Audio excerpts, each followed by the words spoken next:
This is what happens to my mom's Kia Rio. We tried starting it, she just turns over, turns over.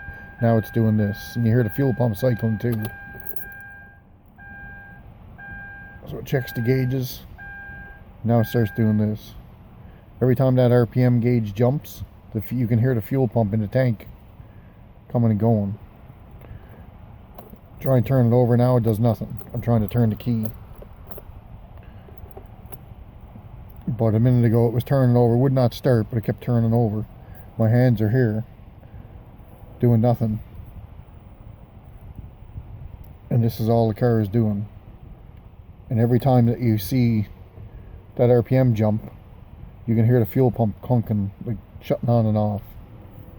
Anybody know what this is?